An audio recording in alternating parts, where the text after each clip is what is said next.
really a decade ago, I mean, some of that information was available, but certainly wasn't prevalent to the point that it is today with websites and movies and television shows. Oh, indeed. As a matter of fact, before we proceed, Bob, I'd be very, very interested to hear your reaction. I have interviewed now twice, very rare interviews, by the way, hours-long interviews, with Colonel Philip Corso. And I'm kind of interested to get your reaction to Colonel Corso's revelations about the back engineering and insertion into American industry he did of artifacts from the Roswell crash. Were you surprised to hear about that? This is the first I'm hearing about this. Is that right? What is inserted into Philip J. Corso, Colonel. Believe it or not, I really am completely uninterested in the topic of UFOs and never follow it at all. All right, well, so I'm in the dark as follows.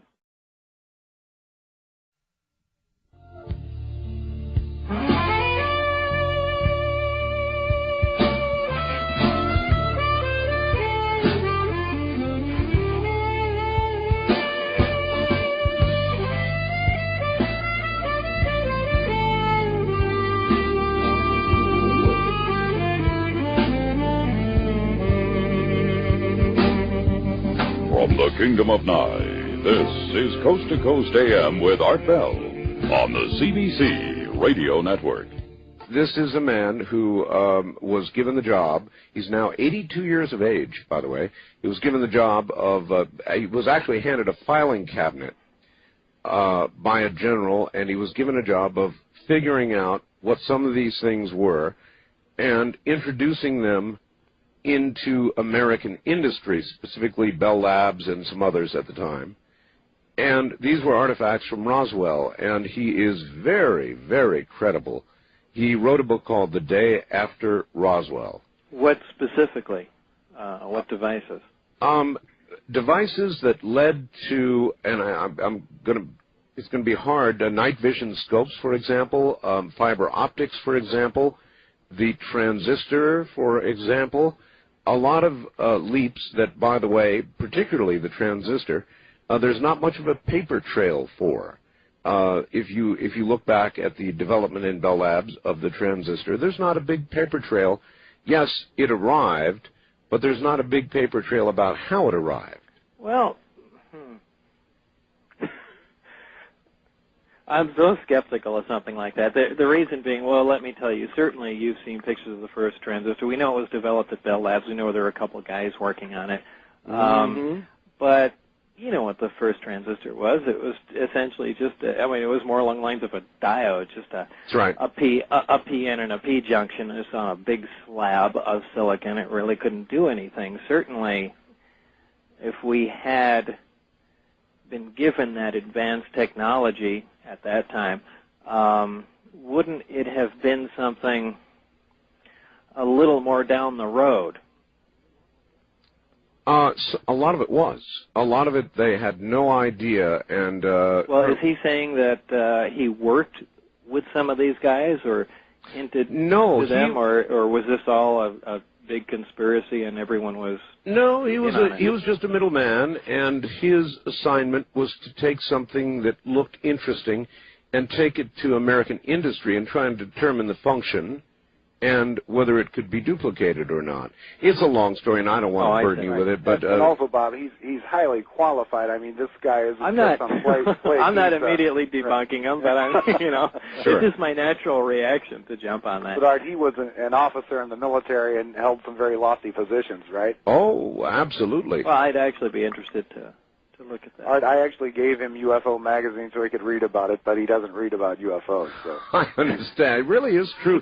People don't believe this about you, Bob. They think you are the guru of ufology. And boy, have you got the wrong guy. Yeah, and it just isn't true. No, please.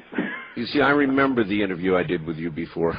I remember it very well. Anyway, so here you are reading about all of this, and you get sort of an overview of it all, and probably by, what are you thinking by then? I mean, is your mouth hanging open, extraterrestrial? It is to some extent, and another part of me is beginning to wonder whether or not this is true at all. or if this is some sort of psychological test. Mm-hmm. You know, everything else was so way out, essentially.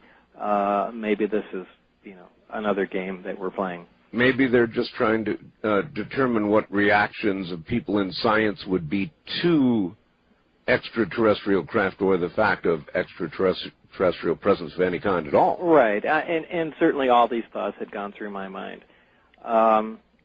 From there, the days have kind of blended together in my mind. It's hard to separate what happened on each day after that, but I believe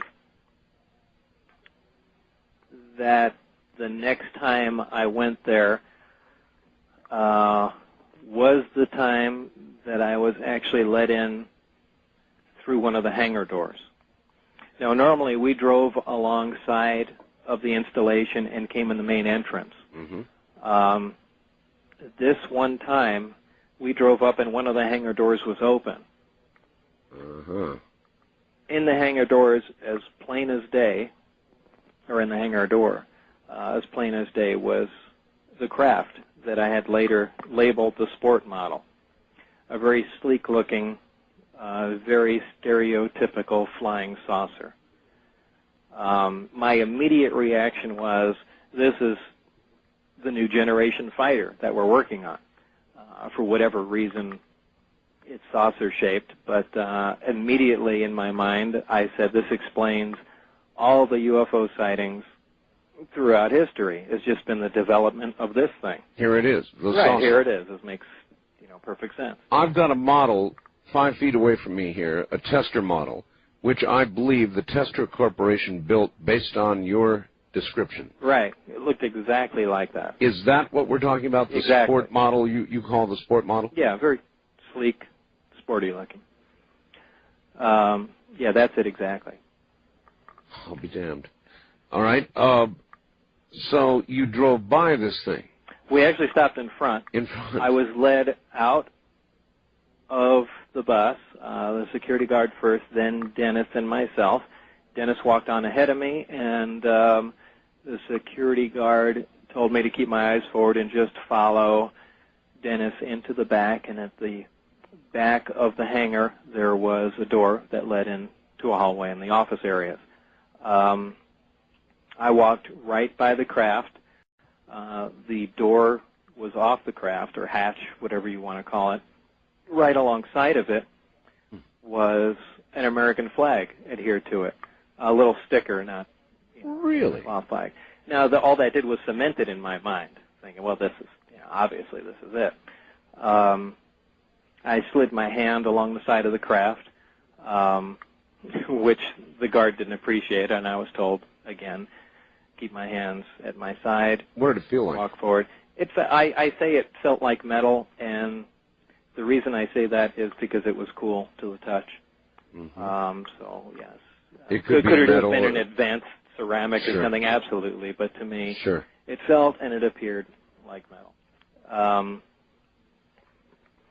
We continued in, and this is where I first met the person that I'd be working with, Barry Castillo, or Castile, however you pronounce that.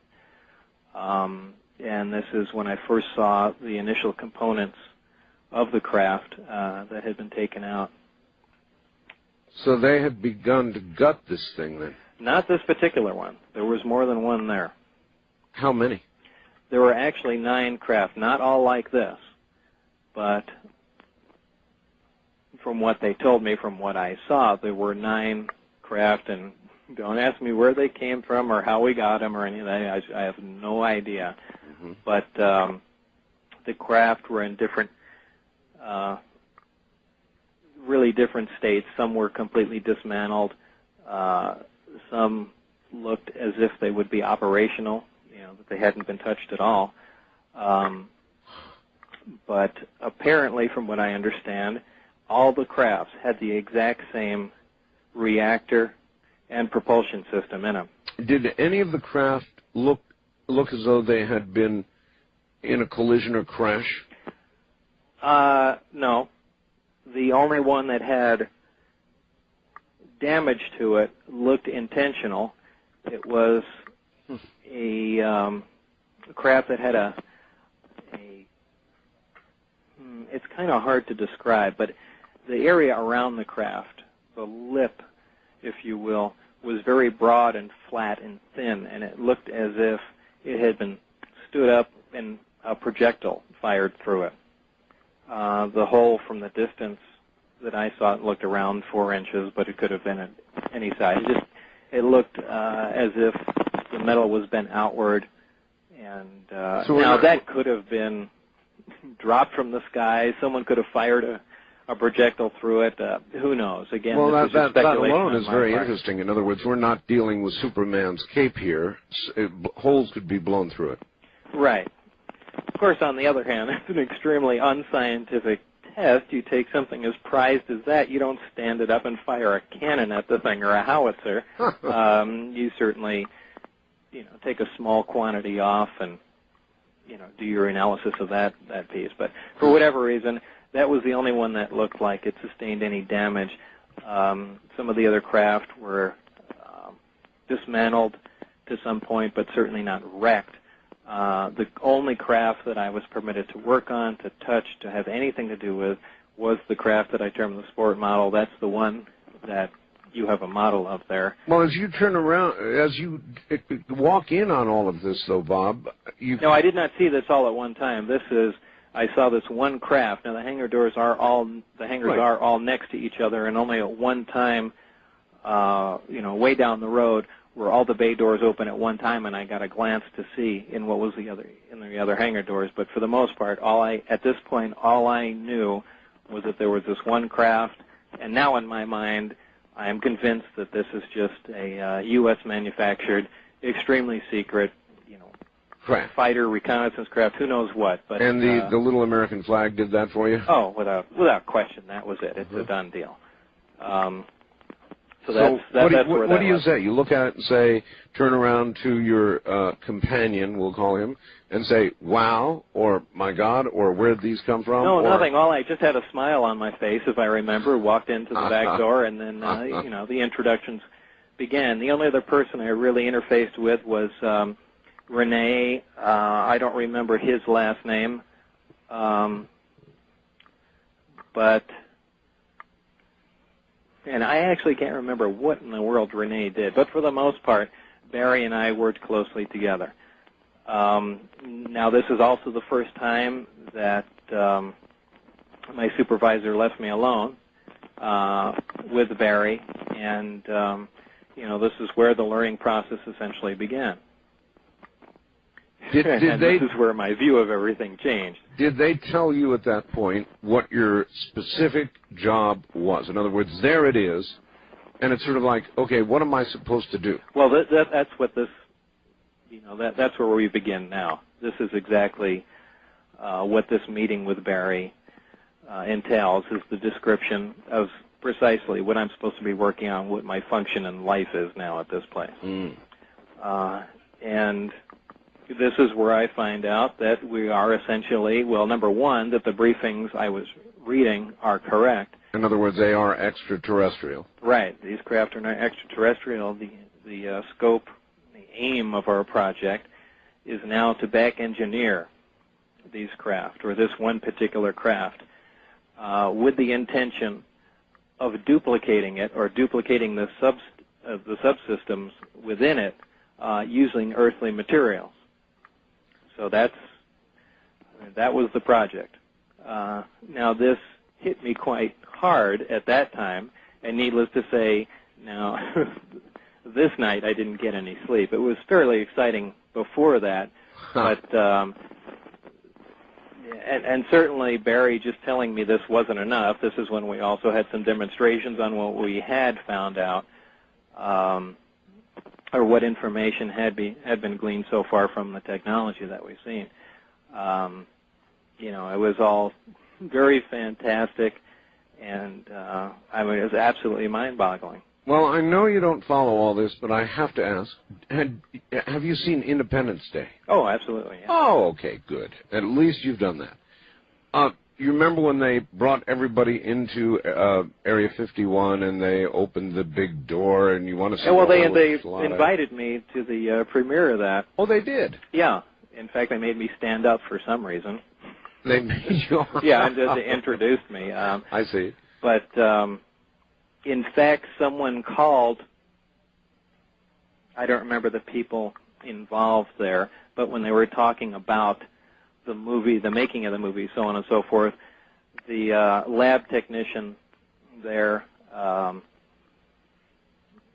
don't remember his name in the movie, but who wore the white lab coat, they called the Bob Lazar guy.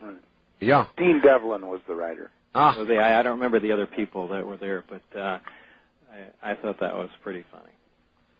But as they said, they had taken, for the movie, they had taken much of the UFO lore stories and everything that had been circulating around for years and, you know, threw together the script in a short time and, you know, produced it. So that wasn't, it looked nothing like that, by the way, but, you know, the idea was the same. Same idea. All right, well, we're at an interesting juncture here, and the real fun is about to begin.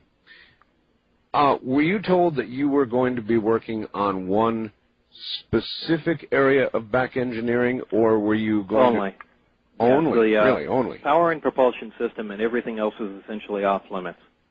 Meaning you couldn't even touch it?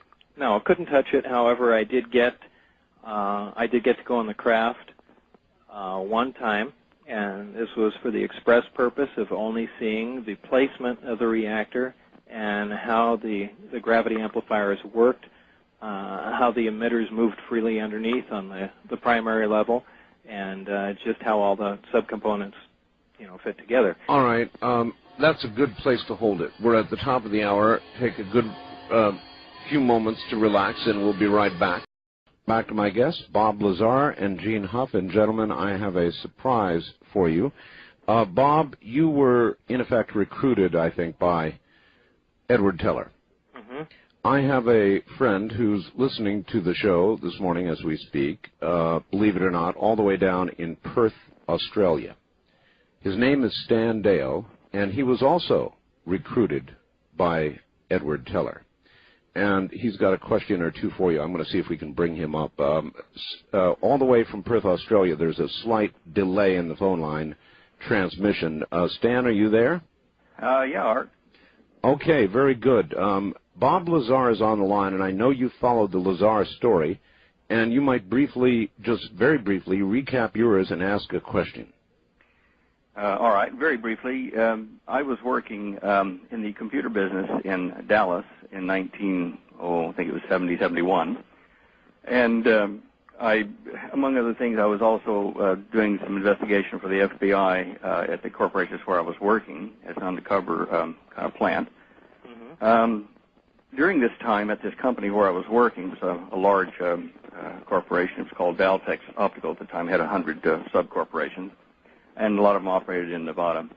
And during the time I was there, I was approached by one of the senior executives of this company to go meet with a Dr. James R. Maxfield at the Radiation Research Clinic over a couple miles from where we had the office in Dallas. And I didn't go for about a month, and then I met this same executive at a morning coffee in the executive tea room. And he said to me I hadn't been to see his friend Maxfield, and the reason he'd asked me to go was because I had talked to him about some work that I'd been doing in my time off, my private time at home, in my own laboratory, working with two things. One was a thermionic electrical converter, and the other was a rather novel method, I thought, of propelling a flying aircraft, which was circular-shaped and, you know, flying saucer, you would call them today. Mm-hmm. Anyway, in the course of having told this guy just over coffee, well, he kind of got reasonably interested in it and told me I ought to go talk to a friend of his, and didn't do it. So 30 days passed, and he says to me, look, you haven't been to see Jim Maxwell yet. Please go this afternoon. I'll book you an appointment at 3.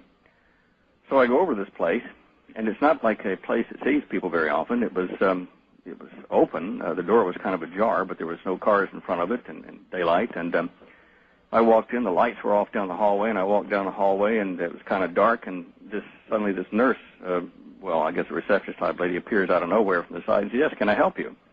I said, oh, gee, I didn't know anybody was here. Look, I think I've got the right building. I'm looking for this Dr. James R. Maxfield. And she said, oh, yes, Dr. Maxfield is here. He'll be out in just a second. He's down the lab. And so, sure enough, within a minute or so, this big, tall dude comes out in a white medical coat, smoking a cigar and wearing cowboy boots. He says, yes, I've been expecting you. Come on into my office. And at this time is when I first got introduced to this clandestine organization in the United States that was headed by Dr. Edward Teller, and who Maxfield worked with Teller. And this organization had been working since the mid-'50s on something like 50-some-odd projects, all related directly to flying saucer technology, if you wish to put it down to that level. I was just the latecomer on the scene. They showed me about their base down at the South Pole and the ice cap. I had to access it by submarine or something similar. And they explained to me, they knew what I was doing. They even knew what I was thinking, virtually, because they asked me about my physics. And I said, well, look, thinking I was talking to some of the greatest physicists in the world, which I was. I didn't have my degree in that area. And, I said, well, look, guys, sir, I've been working on a way to unify gravitational, electromagnetic, and magnetic effects. And he said, oh, look, spare me all that. He said, you're working on anti-gravity, and let's get to the meat of the matter. How are you doing it? And that's when when he started telling me that I need to finish my research with them down in Australia instead of America. And that's why I'm here today, is because those guys packed me up and sent me down here. We parted ways in 1972 or 3, I think it was. I was only with them for about a year. And I got rather disenchanted with all the technology they were holding back from the people. I still was young enough to think that we could save the world by giving technology to countries that needed food and grain and water and stuff shipped back and forth rather rapidly. But anyway, because of that, we parted ways in a real huff, and I kind of hid in the bush for a while because they really kind of thought it'd be better if I was buried. And then after coming out of that, I wrote the book, The Cosmic Conspiracy, to kind of be insurance, and told a lot of what I had gone through in there and left the rest for, I'll tell the rest if you get short with me. So now that's my side, Bob. That's a did you ever run into story. Did you ever run into Jim Maxfield at all on your side of it? No, I haven't. Actually, now I've got 1,000 questions now, but one of the a prominent one on my mind here is what was Teller's function? He seemed to be in charge or overseer of all the projects at the highest level. That's all that I was told. See, this is something I've always wondered about the project down where I worked, and no one really ever spoke of him, but I got just a gut feeling that he was silently in charge of everything. And what you're saying is also very interesting, because a lot of what you're talking about seems to mimic some of the things we were working on. In fact, Bob, if I remember right, when Teller called you, when you originally got the call from him to contact the gentleman at EG&G, Teller said that he was no longer active but worked in a chief consultant capacity. That's right. Something happened after I left, because, in fact, I'll tell you, I had minders appointed down here who really run this country and run the prime ministers. My minders operate out of a group called the Melbourne Club, and they're, the old kind of British Raj, cigars and port, white-haired guys. Anyway, they brought me into their halls of power, and I had lunch a few times with the kingpins there, and my mentor was Sir John Williams and Sir Henry Somerset. Anyway, we were sitting there one day at lunch, and they were talking amongst themselves about someone moving in on them, or they were like an undeclared war status, and that they were losing. And they never mentioned aliens or all that kind of stuff, so don't jump the gun. But I heard them say, well, yeah, Henry, it looks like we're going to lose this. They're just moving in. And I waited, and nothing else was said. And I said, well, excuse me, gentlemen. I said, by they, thinking I'd be clever, I said, do you mean the European Economic Community? Because we've been talking, large corporate or money deals in the country. And they both looked at me like I'd, done a root at the table or something, and said, maybe we'll do some fishing up the farm this weekend, Henry. Yes, John. And, immediately I knew that I asked a question that I should have known the answer to already and didn't. Anyway, they indicated at that point that they were being taken over. Well, I got away from the organization and wrote the book and all that. Years passed, and about 7 years ago, I have a friend in Scottsdale, Arizona, named Conrad Murphy.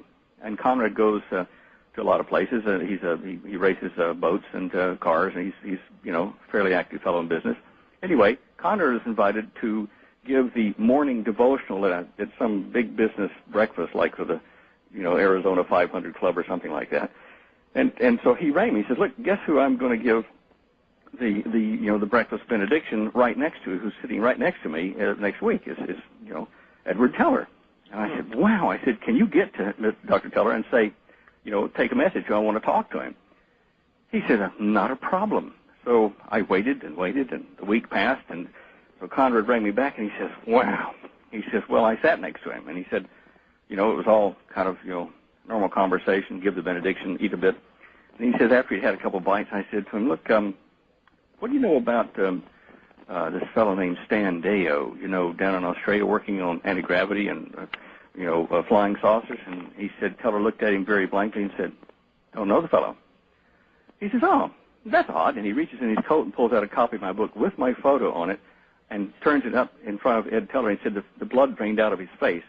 And he looked away, and a general over on the side who was in uniform came over and took Teller and said, "Dr. Teller's got another meeting," and took him away. So I wondered at that point whether Teller was in charge of anything anymore. You see what I'm saying? I do. That's very interesting. I've never been able to get back to the team. It's, I think they did lose. Whatever was trying to take them over did. And so anyway, after all of that, Stan had to sort of lay low for a while, and he just sort of ended up staying in Australia. Well, Art, I had to give up my U.S. citizenship to keep from being extradited at the time that they were trying to get to the bottom of this, okay? I'd love to be back in the States. Were they trying to prosecute you for anything? I mean, what was... Well, I wasn't sure like how it was there's going a to lot go of the story. Sorry, say again? See, that's a delay we have. Oh, Sorry, my fault. No, just go on. It's just what was the reason? What were you? Were they trying to prosecute you for? There were a number of things, Bob. One of them was that. There were a number of things. Oh, jeez. Can I just put the dog on? She wants to say something here. Just a second. I don't know. As I said to you, I was doing some undercover work for the FBI, and they deny, of course, that there were 700 of us doing.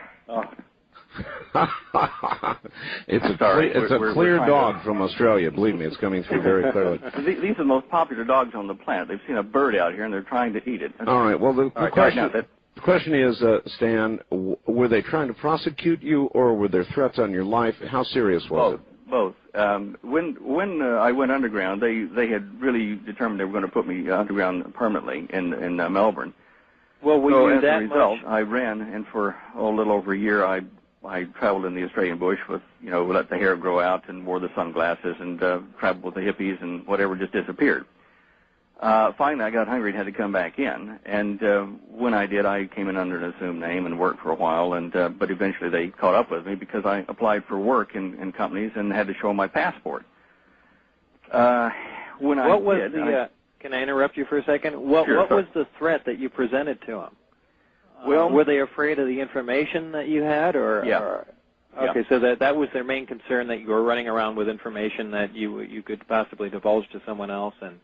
Well, first of all, I would be able to identify them. I mean, I could identify, like by name, the people that were head of it in the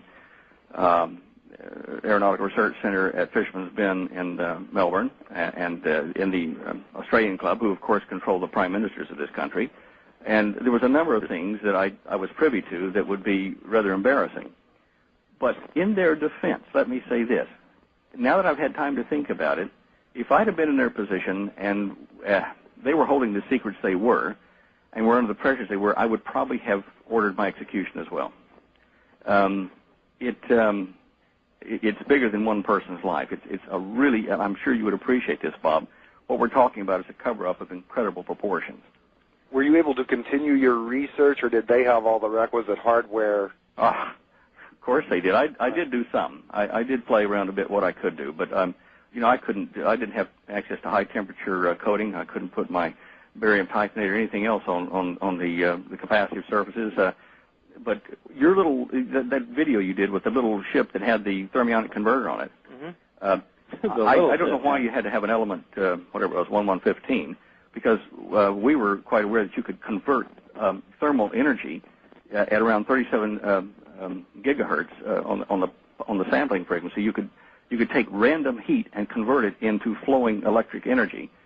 Well, that's just a thermionic generator. I mean, yeah. That's it. But all that does is that's just providing electrical power. That's correct. As I say, we didn't need 115 to do that, though. Well, yeah, no one does. I mean, that's how. Space thermionic generators just use plutonium to warm essentially a thermocouple using a Seebeck effect or whatever to produce electrical energy. However, the basis of the craft that I worked on, the electrical energy was merely a byproduct. That was not how the entire craft operated. That's where the 115 came in. Now, the other thing I noticed here is you're using gravity wave A and gravity wave B focus fields. Mm-hmm. In the stuff we were working on, the field we would generate was in a toroidal field that would curl. Well, that's exactly how this was generated. It was essentially in a toroid around the craft. Oh, okay. In fact, I just have some of the animators gave me some fantastic graphics that I haven't really been able to post anywhere, but I did want to put them up on the web somewhere because there are a lot of people that are interested in the actual propagation of the gravity field, and I was just about to give those to the guys that handle our web page, and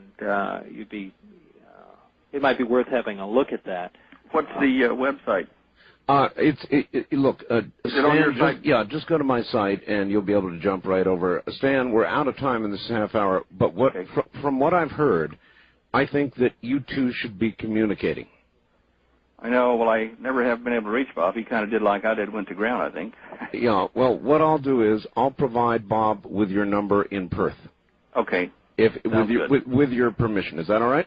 Fine. Excellent. All right. Nice talking to you, Bob. Email might work well too, right? Yes, it does work well, and we can make those arrangements as well. So. Well, that would be fine. Yeah, I'd like to talk to him. All right, Stan.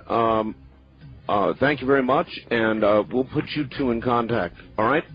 Good night. All right. Good night from America, and we'll be right back with Bob Lazar and Gene Huff. This is Coast to Coast AM.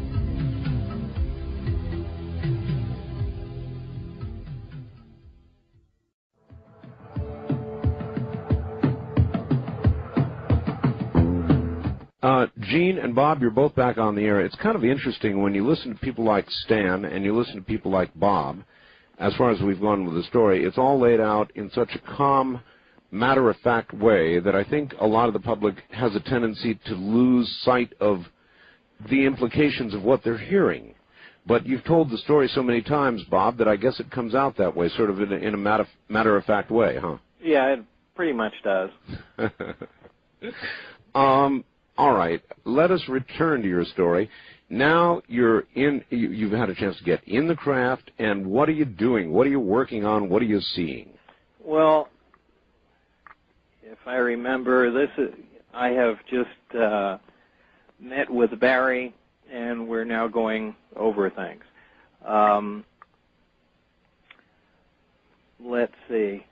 Well, this is, as I said, when I first realized exactly what was going on, what the implications were, and precisely what I'd be doing. In the room, this is a lab off the main hallway, okay. And in the room is one of the reactors from one of the crafts and one of the amplifiers from one of the crafts also. How big are these? The reactor, I would imagine, is about 2 feet, somewhere around 18 inches, 2 feet, somewhere in that general area. Not really big then? No, not large at all. Odd-looking thing. Has a bottom plate and then half of a sphere on top of it. The amplifier itself is about 2 feet in diameter, probably 4 feet long, cylindrical shaped, with something that would look like plates on the outside of it, black in color. These are very unusual, and essentially hollow, very, very unusual looking devices. This isn't actually the amplifier that I always catch myself calling it that. It's the emitter. It's the device that is moved on a pivot, and it's where the gravity wave actually is or emanates from. Quite similar to a horn on a microwave system. As it turns out, gravity waves behave a lot more like microwaves. At least the gravity waves that are being produced by this system do. So you have waveguides and things of that sort that you'd see in a microwave system. Those are the main components of the craft that were in the lab at that time. What does that suggest or tell us about the nature of gravity?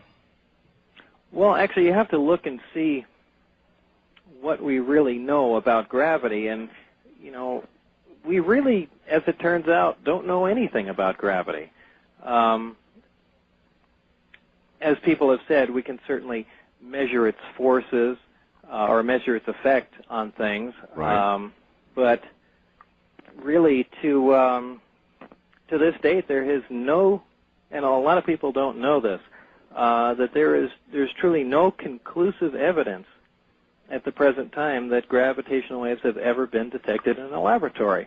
Now, there have been several gravitational wave detectors built, and you can assume that they're detecting gravitational waves, but they can also be detecting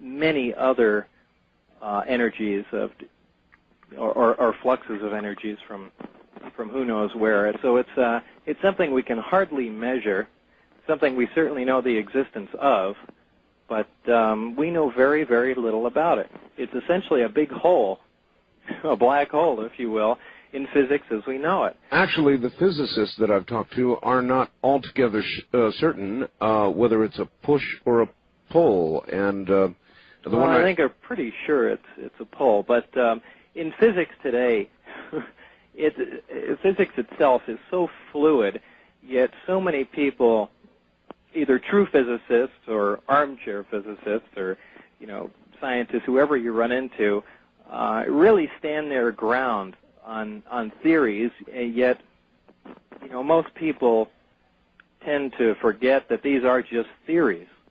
They are not, these are not facts. This is a topic we know very, very little about. And as I said some time ago, the prominent theory was that there are gravitons, alleged subatomic particles that actually, accounted for the force of gravity. However,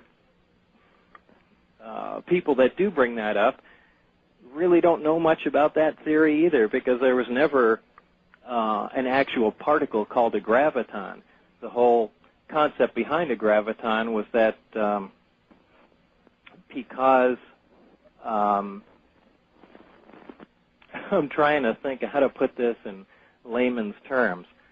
They basically wanted to quantify gravity. Maybe I shouldn't get into this yet. All right, you're looking at this thing. When you see it, do you know what it is? What are we talking about? Well, I've already lost myself. Okay. We're looking at the amplifier itself? That's right. That's right. Okay. Well, we'll save this technical discussion for later then. No, basically, I have no idea what I'm looking at.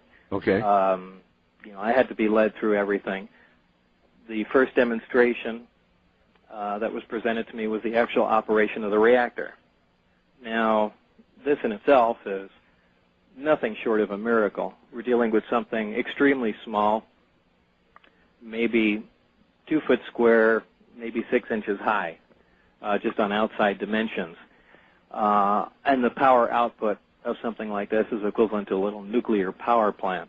I mean, it's very impressive. Also, the fact that it's not producing any waste heat, which is a violation of, well, the laws of thermodynamics. You bet. Bob, not to interrupt too much, but didn't you say that that reactor put out as much power as Hoover Dam? I remember I recorded all the data I had about it, but off the top of my head now, I don't remember the output of the reactor. The lay people like me in the audience, so they can imagine the type of power we're talking about. But it was a huge amount of power coming out of essentially a very small place. What did the demonstration actually entail? I mean, what did you first see? was certainly not the electrical output of it, but it was showing me the gravitational field around the device. Now, the only reason I started going off on a tangent about gravity is because I guess my whole point was that we don't have a machine. There is nothing in existence that can make gravity. I've seen a lot of people, just lay people, telling me stories about how they'll watch a film on NASA and how the astronauts are training and they're in a little chamber and they're floating around and they're, in a weightless environment. They don't realize it's an airplane doing a crash dive. That there is no machine that makes gravity. I mean, at all. Nobody has that. On Earth. On Earth, right. And here was a device that in operation was doing this. To do that, Barry told me, he started the reactor. When it was operating, after a short time, he told me to put my hand or attempt to touch the sphere on the top of the reactor. And as my hand got close to it, you can feel a force exactly like putting two like poles of a magnet together. Wow. Kind of that soft push. Yeah, it's soft push, but what you're experiencing now is more of an anti-gravity field, which is something entirely different. Oh, no, that's extremely interesting, Bob, because as you may have seen, they've done experiments now in Sweden with incredible magnetic fields generated in a fairly conventional manner, and they have actually levitated frogs and plants and all kinds of strange little things they've levitated with. Is this documented? Oh, absolutely.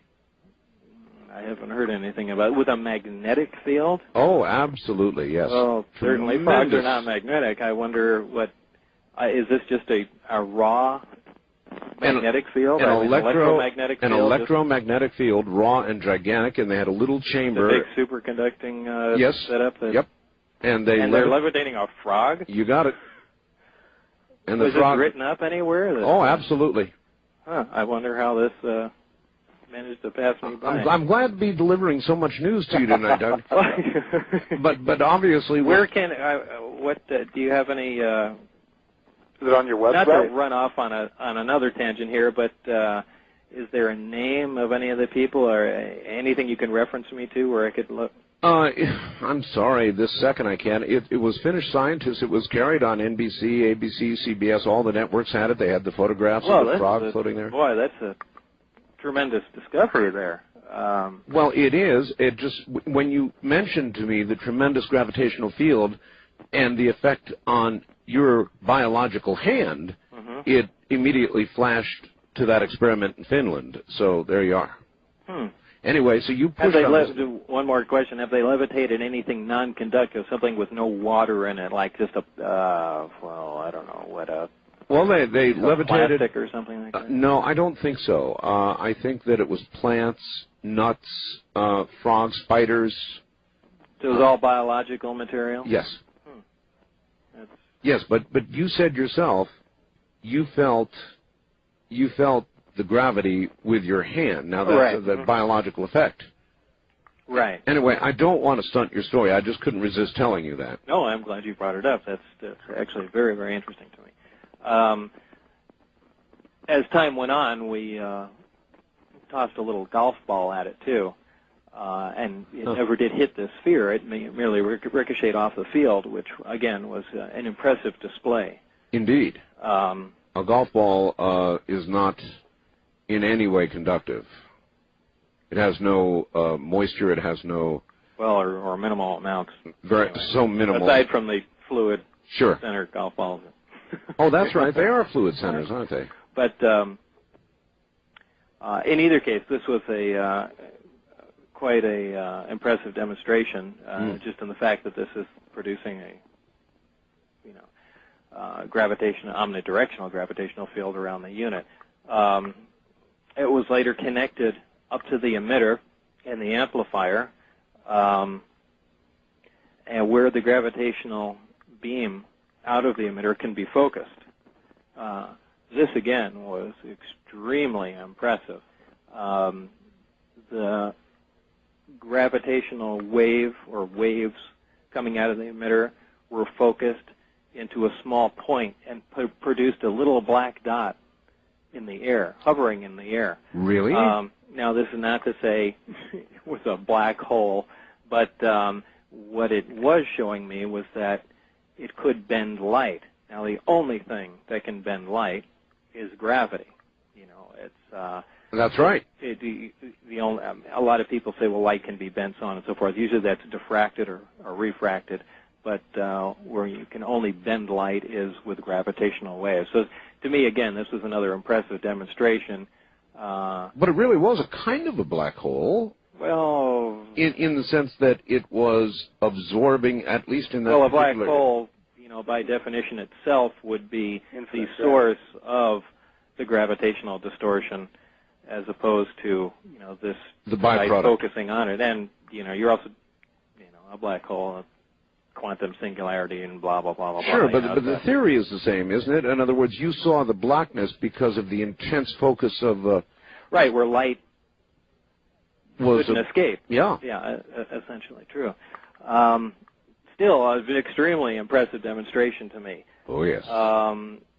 So basically, those were we did get to essentially fool around with it a little more, but he was updating me with basically what had been learned in the time that they had the craft there. He wasn't really specific on how long the craft was there. He was very elusive on many of the questions that I presented to him. How many did you? Yeah, that's something I want to touch on. You must have had 1 million questions by then. I did, and he would answer them peripherally. He wouldn't really get down to the meat of the question. Mm. But at that point, Barry had a higher security clearance than you did, didn't he? Yeah, that's probably true. That may have been the reason. Yeah, who knows if he was told to do that or that was his own decision or what. But again, he was just basically filling me in with what they knew and what my job was going to be. And this was it. This was finding out how this subsystem of the craft operated in the craft, operated outside of the craft. Could this eventually be duplicated using another power source? Could this power source be duplicated itself without using exotic materials, and so on and so forth? Sometime later, I got my only view inside the craft, which again was extremely exciting. Yeah, no kidding. Now, can you describe what you saw in that craft? Yeah, I was let in again by what's his name? Not Barry, Dennis. And we walked up a small roll-away stairway that led into the craft. It was very cramped getting in the doorway. The hatch was removed.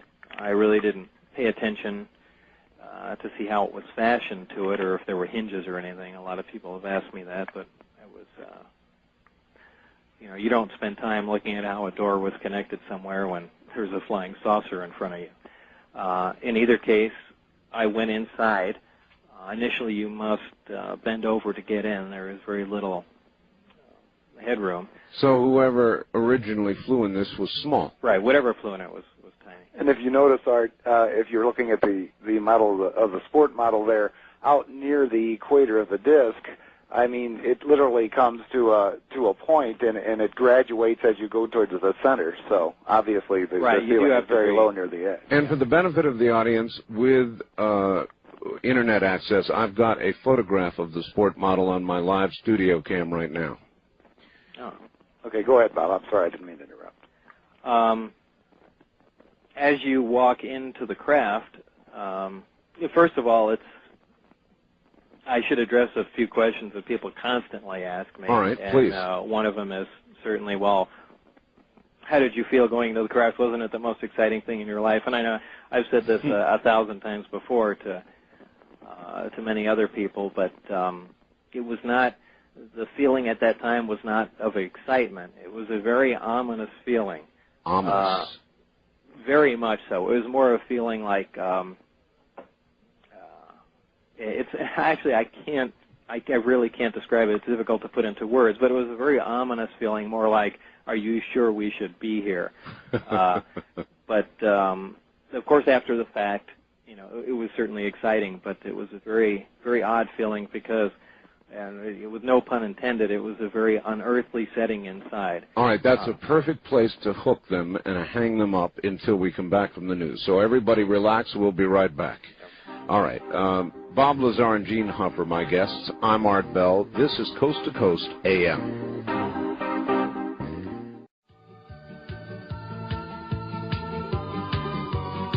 Here again is Art. So what about being inside that craft? What do people generally ask, and how do you respond? Well, first of all is the overall description inside. Entering the craft is, like I said, certainly uncomfortable for an adult human being. You realize that you're not in a place that was designed for humans. Exactly. And it certainly is different from anything that you're familiar with. And what I mean to say about that is everything is basically one color. Normally, any area you're surrounded in is always different textures, different colors, so on and so forth. The inside of the craft is essentially all a dull pewter aluminum color, very metallic looking. Mm-hmm. There are no sharp right angles anywhere, and the description I've given before is basically the craft looks like it was just injection molded, essentially like the model was. There are no seams anywhere. Everything inside the craft looks like it was fashioned out of wax, heated for a short time, and then cooled to where everything basically melted into what was next to it, what it was sitting on. That's about the best description I can give as to how the inside looked. Seamless. Seamless and very unusual. Again, no right angles anywhere. The structure of the craft, the skin from the outside was smooth. Inside, this is very difficult to describe, but if you can picture yourself inside a disc of a flying saucer shape, and you're inside looking at the walls surrounding you, mm-hmm. There was an additional structure, kind of a secondary wall. It was kind of repetitive archways that looks like it was either for structural integrity or, as we later found out,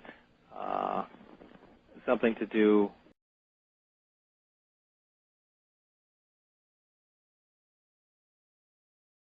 really a decade ago.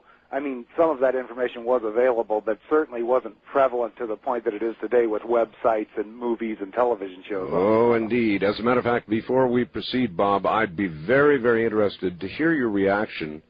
I have interviewed now twice, very rare interviews, by the way, hours-long interviews, with Colonel Philip Corso. And I'm kind of interested to get your reaction to Colonel Corso's revelations about the back engineering and insertion into American industry he did of artifacts from the Roswell crash. Were you surprised to hear about that? This is the first I'm hearing about this. Is that right? What is all right. inserted into all right, American industry? Philip J. Corso, Colonel, Believe it or not, I really am completely uninterested in the topic of UFOs and never follow it at all. All right. Well, so I'm in the dark as follows.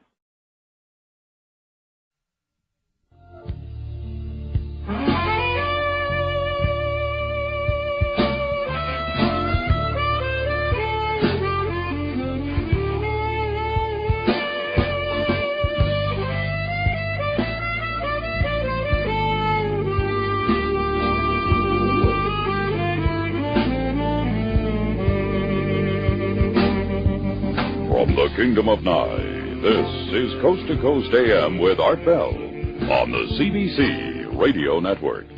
This is a man who was given the job. He's now 82 years of age, by the way. He was given the job of, he was actually handed a filing cabinet by a general, and he was given a job of figuring out what some of these things were. I walked right by the craft. The door was off the craft, or hatch, whatever you want to call it. Right alongside of it was an American flag adhered to it, a little sticker, not really a flag. Now, all that did was cement it in my mind, thinking, well, this is, obviously this is it. I slid my hand along the side of the craft, which the guard didn't appreciate, and I was told, again, keep my hands at my side. What did it feel like? Walk forward. I say it felt like metal, and the reason I say that is because it was cool to the touch. Mm-hmm. So, yes. It could it metal have been an advanced ceramic sure. or something? Absolutely. But to me, sure. It felt and it appeared like metal. We continued in, and this is where I first met the person that I'd be working with, Barry Castillo or Castile, however you pronounce that. And this is when I first saw the initial components of the craft that had been taken out. So they had begun to gut this thing then? Not this particular one. There was more than one there. How many? There were actually 9 craft, not all like this, but from what they told me, from what I saw, there were 9 craft, and don't ask me where they came from or how we got them or any of that. I have no idea. Mm-hmm. But the craft were in different, really different states. Some were completely dismantled. Some looked as if they would be operational, that they hadn't been touched at all. But apparently, take it to American industry and try and determine the function and whether it could be duplicated or not. It's a long story, and I don't want to burden you with it. But and also, Bob, he's highly qualified. I mean, this guy is I'm not. I'm not immediately right. debunking him, but I'm, sure. It's just my natural reaction to jump on that. But Art, he was an officer in the military and held some very lofty positions, right? Oh, absolutely. Well, I'd actually be interested to look at that. Art, I actually gave him UFO magazine so he could read about it, but he doesn't read about UFOs. So. I understand. It really is true.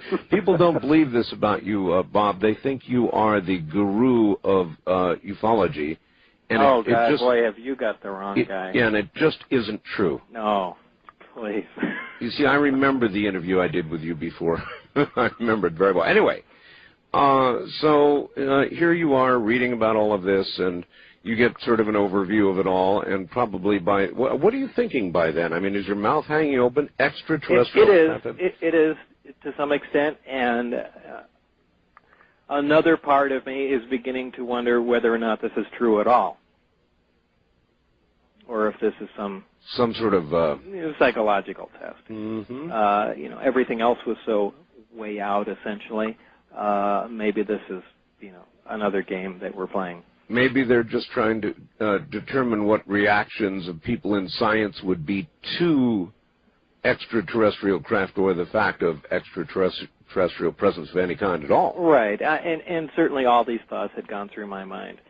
From there, the days have kind of blended together in my mind. It's hard to separate what happened on each day after that, but I believe that the next time I went there was the time that I was actually let in through one of the hangar doors. Now, normally we drove alongside of the installation and came in the main entrance. Mm-hmm. This one time, we drove up and one of the hangar doors was open. Uh-huh. In the hangar doors, as plain as day, or in the hangar door, as plain as day, was the craft that I had later labeled the sport model. A very sleek-looking, very stereotypical flying saucer.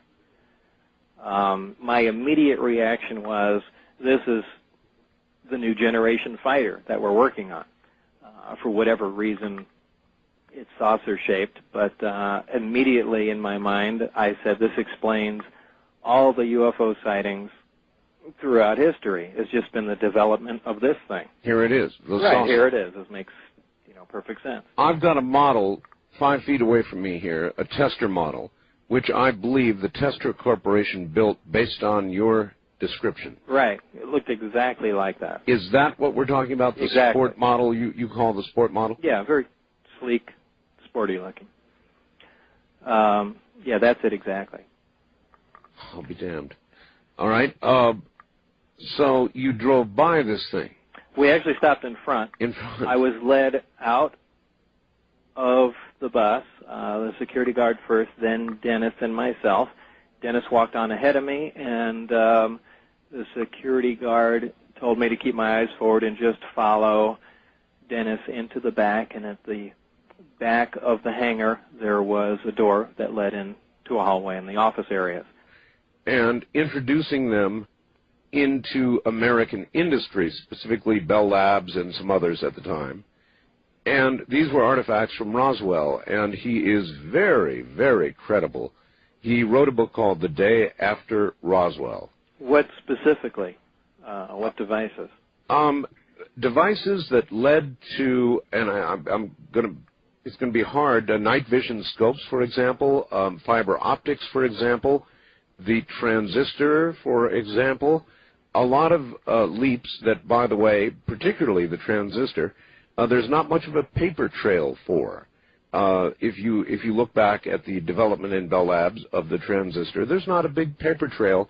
Yes, it arrived, but there's not a big paper trail about how it arrived. Well,